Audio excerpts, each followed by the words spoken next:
తప్పు చేసినట్టుగా మీరే సర్టిఫై చేసేస్తున్నారు. నేను సర్టిఫై ఏం చేయలేదు సార్, సర్టిఫై చేయటం కాదు, ఆరోపణలు ఎదుర్కొంటున్నారని చెప్పాను. దాని విషయంలో ఆల్రెడీ అరెస్ట్ చేశారు, నిందితులుగా ఉన్నారు.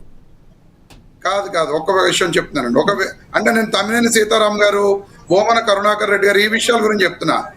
ఇప్పుడు తమ్మినేని సీతారాం గారి గురించి మీరు చెబుతూ ఒక వ్యక్తి డెత్ సర్టిఫికేట్ పుట్టించి అని చెప్పి డైరెక్ట్ గా ఇప్పుడు ఆయనే పుట్టించేసినట్టుగా చెప్తున్నారు. ఇంతవరకు దాని మీద ఎటువంటి ప్రూఫ్ లేదు, పోలీస్ స్టేషన్ లో కానీ ఎక్కడ కానీ ఆయనే డెత్ సర్టిఫికేట్ పుట్టించారు అనేది ఎక్కడ డైరెక్ట్ ఇది లేదు.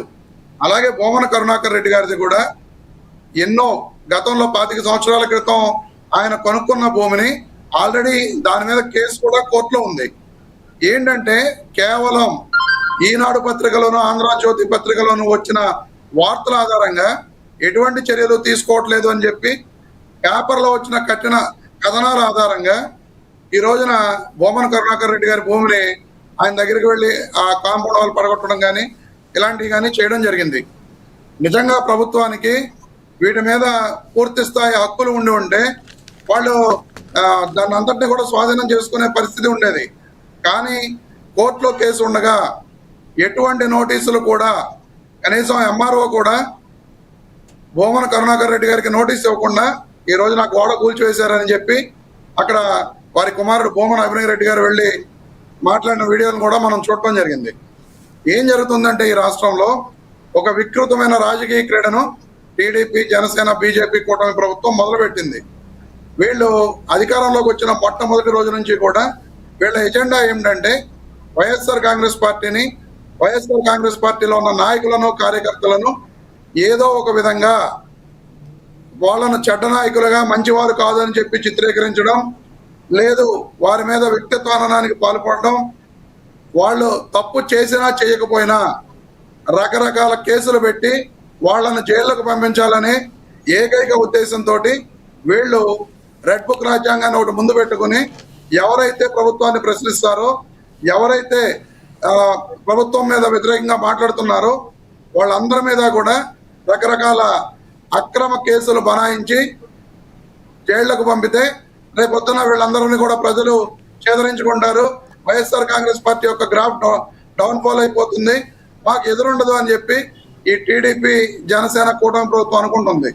కానీ నేను క్లియర్ గా చెప్తున్నాను, వీళ్ళు ఆడుతున్న వికృత క్రీడలో వాళ్లే బలైపోతారు తప్ప వైఎస్ఆర్ కాంగ్రెస్ పార్టీకి లేదా వైఎస్ఆర్ కాంగ్రెస్ పార్టీ నాయకులకు ఎక్కడా కూడా నష్టం జరగదు. మీరు నేను మాట్లాడిన దానిలో నుంచి మీరు ఇద్దరు గురించి అబ్జెక్షన్ చెప్తూ మీరే సర్టిఫై ఇస్తున్నారు అని అన్నారు. నేనైతే ఆరోపణలు ఉన్నాయి అని అన్నాను. కానీ ఎందుకో మీరు సీదిరి అప్పలరాజు గారి గురించి మాట్లాడతాం మర్చిపోయారా, వదిలేశారా? సీదిరి అప్పలరాజు గారు తప్పు చేసినట్టుగా మీరు భావిస్తున్నారా? లక్ష్మీనాథ్ గారు, అది కూడా నేను మాట్లాడతాను. అంటే సబ్జెక్ట్ చెప్పుకుంటూ వస్తున్నాను కాబట్టి ఖచ్చితంగా సీదిరి అప్పలరాజు గారి ఇష్యూ గురించి కూడా నేను మాట్లాడతాను. ఇప్పుడు మొట్టమొదటి ప్రభుత్వ అధికారంలోకి రాగానే మొదలుపెట్టింది తిరుమల లడ్డు వ్యవహారం.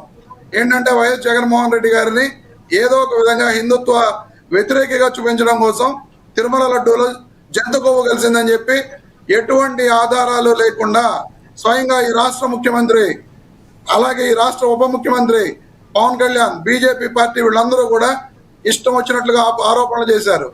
ఆ తర్వాత సుప్రీంకోర్టు ఇచ్చిన ఆర్డర్ ప్రకారం సిబిఐ ఎంక్వైరీ జరిగితే ఎటువంటి జంతు కొవ్వు కానీ ఎటువంటి ఇది కలవలేదు అని చెప్పి క్లియర్ కట్ గా రిపోర్ట్ వచ్చింది. ఈ రోజు కోర్టులో కేసు ఉంది. మరి ఆ రోజున వీళ్ళందరూ ఏం చెప్పారండి? జగన్మోహన్ రెడ్డి గారే కల్పించారు, హిందుత్వం ఆయనకు పెరగడం ఇష్టం లేదు, ఈ రకంగా రకరకాల దుష్ప్రచారం చేస్తూ వాళ్ళు జగన్మోహన్ రెడ్డి గారు. సార్, ఇప్పుడు జరుగుతున్న కేసుల్ని మీరు జనరలైజర్ చేస్తున్నారు. ఈ టాపిక్ గురించి మాట్లాడండి, సీదిరి అప్పలరాజు గారి గురించి డైరెక్ట్ గా మాట్లాడండి, జనరలైజర్ చేయొద్దు. సార్ లక్ష్మీనాథ్ గారు, జరుగుతున్న వ్యవహారాలు వీళ్ళు వైఎస్ఆర్ కాంగ్రెస్ పార్టీని, వైఎస్ఆర్ కాంగ్రెస్ పార్టీ నాయకులను ఏ విధంగా వ్యక్తిత్వ హననం చేసి అనుకుంటున్నారో అది మీకు చెప్తున్నా. కాదంబరి జత్వాని కేసు ఈ రోజు ఏమైందండి? 3 IPS లను వీళ్ళు సస్పెండ్ చేసి జైళ్లకు పంపించడం జరిగింది. ఈ రోజు కాదంబరి జత్వాని బ్లాక్ మెయిలర్ గా క్లియర్ గా అందరికీ కూడా వాళ్లే ఛార్జ్ షీట్ వేసిన పరిస్థితి. 1,30,00,000 రూపాయలు బ్లాక్ మెయిల్ చేసి ఆ అమ్మాయి బ్లాక్ మెయిలర్ కింద నిరూపణ అయింది.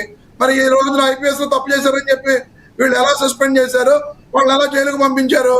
అంటే ఈ రకంగా వీళ్ళు జరగని వాటిని కూడా జరిగినట్లుగా అక్రమ కేసులు కడుతూ వీళ్ళు వైఎస్ఆర్ కాంగ్రెస్ పార్టీ నాయకులను కార్యకర్తలను హింసిస్తున్నారు. ఇక మీరు అడుగుతున్నది సీదిరి అప్పలరాజు గారి కేసు విషయం. సార్ ఇప్పుడు అప్పలరాజు గారి అబ్బాయి లర్నింగ్ లైసెన్స్ తీసుకున్నారు. అప్పలరాజు గారి అబ్బాయి యాక్సిడెంట్ చేయడం జరిగింది, వాస్తవం. అది జరిగిన తర్వాత మీరు గ్రామాల్లో ఎక్కడ ఏం జరిగినా సరే జనరల్ గా ఆలోచించండి. ఇప్పుడు నేనే యాక్సిడెంట్ చేశాను.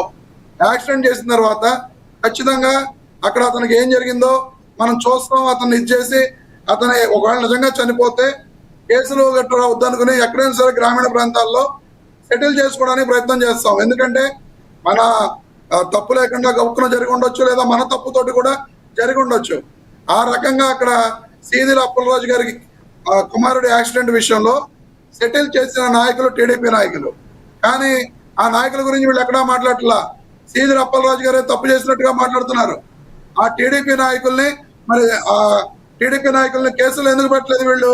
వాళ్ళని కూడా కేసుల్లో పెట్టాలి కదా. వాళ్లే కదా మధ్యలో ఉండి సెటిల్ చేసింది. మరి వాళ్ళని మాత్రం ఎక్కడ కేసుల్లో తీసుకోవాలా? అంటే వైసీపీ నాయకులు టీడీపీ నాయకులు హెల్ప్ తీసుకున్నారంటారు మీరు అనేది? సార్ అక్కడ మధ్యలో అతను దానయ్య చనిపోతే ఆ దానయ్య తరపున వచ్చి మాట్లాడింది టీడీపీ నాయకులు. వైసీపీ నాయకులు మాట్లాడటం పంచాయతీలు కాదు సార్. నాకు ఒకటి స్ట్రైట్ గా చెప్పండి ఈ విషయంలో, ప్రజలకు మీరు చెప్పండి. రమేష్ గారు సిద్ధార్థ అనే యువకుడు చంపినట్లుగా, డ్రైవింగ్ చేస్తున్నట్లుగా ఎందుకు పోలీసులను తప్పుదోవ పట్టించే ప్రయత్నం చేశారు? ఎందుకు ఆ బైక్ను మాయం చేసే ప్రయత్నం చేశారు? దానికి చెప్పండి సార్. ఇప్పుడు మానవతా దృక్పథంతో అక్కడ టీడీపీ నాయకులు సెటిల్ చేసుకుందాం అనుకుంటే యాక్చువల్గా దానికి ఆయన సీదిరి అప్పలరాజు గారు ఒప్పుకోవడం జరిగింది. కానీ ఆ తర్వాత కేసు విషయం పెద్దది, టీడీపీ నాయకులందరూ ఇది చేసి పత్రికల్లో సోషల్ మీడియాలో గోల చేసి ఇది చేసేటప్పటికి ఆ విషయంలో, ఎందుకంటే సీదిరి అప్పలరాజు గారి అబ్బాయి ఆ రోజునే అప్పటికే ముందు ఎల్ఎల్ఆర్ లైసెన్స్ తీసుకున్నాడు కాబట్టి, సో ఆయన వేరే వాళ్ళు ఒప్పుకుని మేము చేస్తామని చెప్పి, ఎందుకంటే అతనితో పాటు ఆ రోజున అతను కూడా ఉండవలసిన ఇది ఉంది. కానీ అతను లేడు కాబట్టి అతను నేను ఉంటాను కేసులు అని చెప్పి, ఎందుకంటే ఈ రోజున మా నాయకుడు ఉన్నాడు సార్. మా నాయకుడు డిఫెన్స్ చేసుకోలేకపోతున్నారు సార్ మీరు పర్ఫెక్ట్ గా. సార్ మా నాయకుడు జగన్మోహన్ రెడ్డి గారి కోసం కానీ వాళ్ళ కోసం కానీ మేము ఏదైతే చేయడానికైనా మేము సిద్ధంగా ఉంటాం. అలాగే అక్కడ ఉన్న సీదిరి అప్పలరాజు గారి కోసం అక్కడ ఉన్న సిద్ధార్థ్ అనే వ్యక్తి ఆ కేసులో ఉండడానికి సిద్ధపడ్డాడు తప్ప సీదిరి అప్పలరాజు గారు అతను బ్లాక్ మెయిల్ చేసో లేకపోతే ఏం సార్ ఏం మాట్లాడుతున్నారు సార్? సార్ అసలు ఏం మాట్లాడుతున్నారు సార్ రమేష్ గారు? జనాలు చూస్తున్నారు. అప్పలరాజు గారు ఆ సిద్ధార్థ చాడిని ఆ కేసులో ఇరికిచ్చినట్లుగా అతను స్టేట్మెంట్ ఇచ్చాడా సార్? నన్ను ఇరికిచ్చారు, నన్ను బలవంత పెట్టారు, నన్ను సీదిరి అంటే ఎవరినైనా గుద్దేస్తే వేరే మనిషిని పెట్టేస్తే ఇస్తా మీకు ఇస్తా ఆగండి.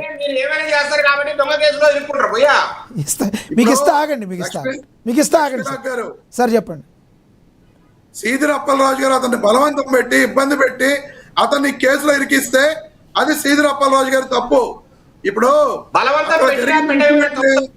నా నాయకుడి కోసం నేను వెళ్ళి శేఖర్ రెడ్డి గారు కాసేపు ఆగండి, 2 minutes మాట్లాడండి. విజయశేఖర్ రెడ్డి అన్న మనల్ని మాట్లాడిన వాళ్ళు ఆయనే మాట్లాడడానికి ప్రయత్నం చేస్తూ ఉంటాడు. ఈ రకంగా సీదిరి అప్పలరాజు గారి విషయంలో అక్కడ లోకల్లో జరిగిన సెటిల్మెంట్ ప్రకారం ఆ కేసు వ్యవహారం జరిగింది తప్ప సీదిరి అప్పలరాజు గారు ఎక్కడా కూడా పొరపాటు చేద్దాం అనే ఉద్దేశం అనేది ఆయనకి ఎప్పుడూ లేదు. అక్కడ చట్టాన్ని కానీ న్యాయాన్ని కానీ ధిక్కరించి ఆయన అక్కడ ఆ విధంగా కేసుల నుంచి తప్పించుకుందాం అనే ప్రయత్నం చేయాల. ఇక సీదిరి అప్పలరాజు గారి విషయంలో మిమ్మల్ని ఎక్కువ ఇబ్బంది పెట్టదలుచుకోలేదు. మిగతా 2 స్ట్రాంగ్ గా మాట్లాడుతున్నారు కానీ ఆ విషయంలో పాపం మీరు స్ట్రాంగ్ గా మాట్లాడలేకపోతున్నారు. మీరు అలా మాట్లాడకండి. ఇప్పుడు ఇక్కడ గ్రామీణ ప్రాంతాల్లో ఏ విధంగా అయితే సెటిల్మెంట్లు జరుగుతాయి, ఎందుకంటే ఒక యాక్సిడెంట్ జరిగితే విజయశేఖర్ రెడ్డి గారికి తెలియంది కాదు, కృష్ణవేణి గారికి తెలియంది కాదు, డైరెక్ట్ గా కేసులు కట్టేసుకుని అరెస్టులు చేసేసుకుని ఇటువంటి సంస్కృతి ఎక్కడా లేదు. అంతేకాదు సీదిరి అప్పలరాజు గారి మీద లేదా వాళ్ళ అబ్బాయి మీద ఈ రోజున అన్యాయం మర్డర్ కేసు, ఒక్కసారి విజయశేఖర్ రెడ్డి అన్న మర్డర్ కేసులు కట్టారు. ఇప్పుడు కట్టవలసిన కేసు ఏంటండి? యాక్సిడెంట్ కేసులు కట్టాలి. యాక్సిడెంట్ కేసులు ఎందుకు కట్టలా?